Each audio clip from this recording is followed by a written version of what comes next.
Bio 330, Chapter 2, Part 3. In this third video, we will focus our discussion on the factors that regulate population growth. These factors are divided into two, namely, first, density-dependent factors. Second, density-independent factors.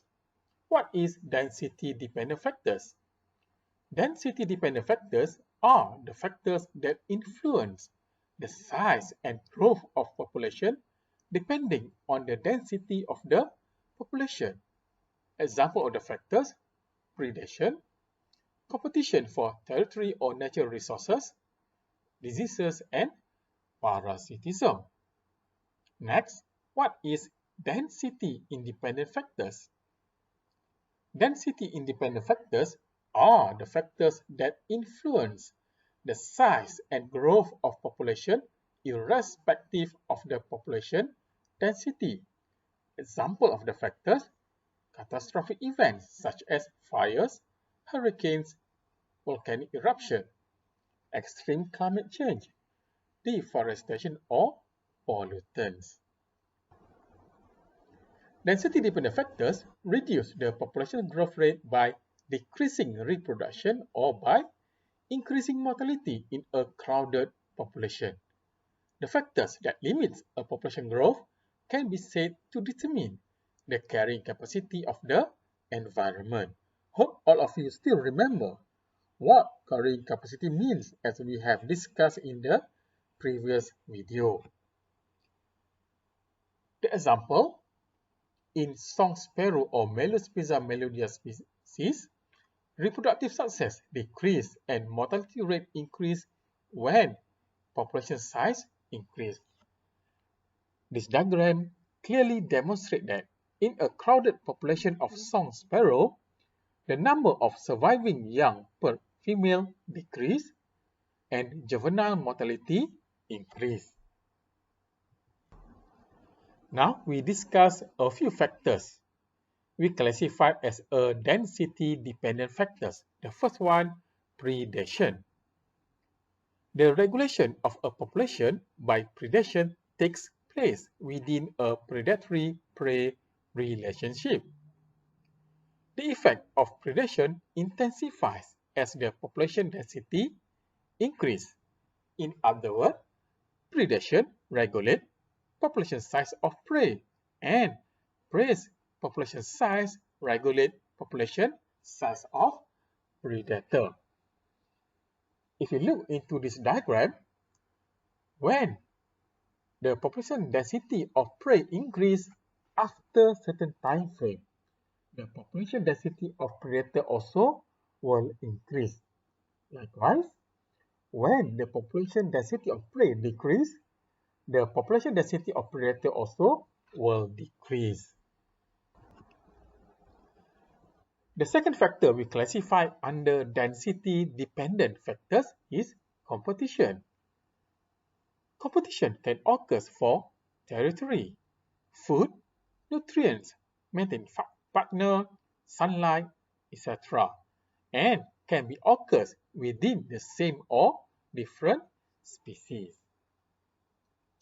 If the competition occurs within the same species, we use the term of intra-specific competition, which is the reliance of individuals of the same species on the same limited resources. For example, antelope versus another antelope, right? They might compete for the food. They might compete for the mating partner. And if the competition occurs between different species, we use the term of interspecific competition, which is the reliance of individuals from the different species on the same limited resources. For example, lions compete with hyenas for the food. Competition also we can classify as a interference or exploitative competition, and both either interference and exploitative competition can occur within or intra-specific also in between or inter-specific. Interference competition occurs directly via aggression display in order to exclude one another from particular habitat, and it occurs when individuals interfere with foraging, survival, or reproduction of others. For example, dominant male defending his territory via physical aggression. Meanwhile, exploitative competition occurs when individuals use the same limiting resources, thus depleting the amount available to others. And this we can observe in cardinal, where they compete for berries. And another example is when large trees prevent the small trees from receiving sunlight or shading by neighboring plants. Another factors we classify under density-dependent factors is disease and parasitism. High population density makes the spread of disease easier to transmit. For example, insect-borne disease easily to spread in high population density. And high population density also make it easier for parasite to find the host and then spread the diseases. For example, parasitic wasp egg and larvae using caterpillar as their host. So when the population density of caterpillar increase, the parasitism by wasp egg and larvae also will increase. Now we discuss on density independent factors. Again, density independent factors are unrelated to population size because they affect the same percentage of individual regardless of population size. There are a variety of factors we classify under density independent factors. For example, catastrophic events such as fires, hurricanes, volcanic eruption, extreme climate change, extreme cold winter, droughts, storms, deforestation, and pollutants. The population in area where such event occurs will display erratic growth pattern. What is erratic growth pattern? Erratic growth pattern is the population will increase rapidly when conditions are benign, but exhibit large reduction whenever the environment turns hostile. For example, population of genus tree grows rapidly during spring, which occurs in between September to November in southern hemisphere because the flowers that provide both food and shelter plenty. But before the population reach carrying capacity, the number are drastically reduced during the dry Australian summer, which occurs in between December to February in southern hemisphere. What are the interaction in between regulating factors? In some cases, density-dependent and density-independent factors act together to regulate a population. For example, during extreme cold winter. Cold winter is one example of density-independent factors. What happens during extreme cold winter? Deer and other herbivores may starve to death when deeper snow makes it harder to find food.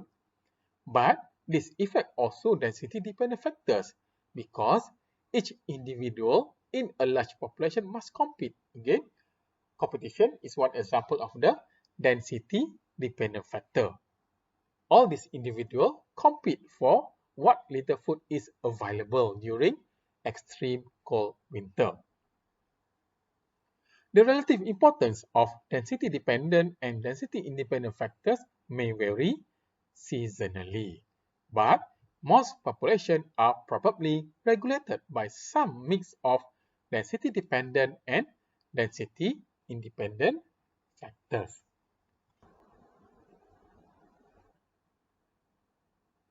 What the correlation in between regulating factors and population cycle? A population cycle is a roughly periodic variation over time in the size or composition of a population. In some population, density-dependent factors lead not to an equilibrium population size, but cyclic pattern of increase and decrease. Whereas in other population, density-independent factors such as cyclic climatic pattern may be responsible for population cycle. So again, what is population cycle? Periodic variation over time in the size or composition of a population. They may increase or decrease. For example, population cycle for the snowshoe hare and Canada lynx. Canada lynx is predator, snowshoe hare is prey. So they cycling. Sometimes they increase, sometimes they decrease.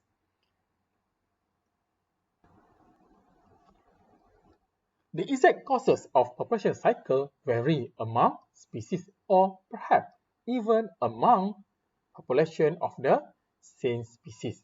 There are two hypotheses to explain about the population cycle. The first one, population cycles are caused by crowding, perhaps by affecting the organism's endocrine system that may alter hormonal balance, which in turn reduce fertility, increase aggressiveness, or induce the mass emigration. In second hypothesis, population cycles are caused by a time lag in the response to density-dependent factors, creating large fluctuation of population size above and below carrying capacity. End of third video for chapter 2, to be continued in the next video. For further reading, Campbell Biology or Raven Biology. Thank you.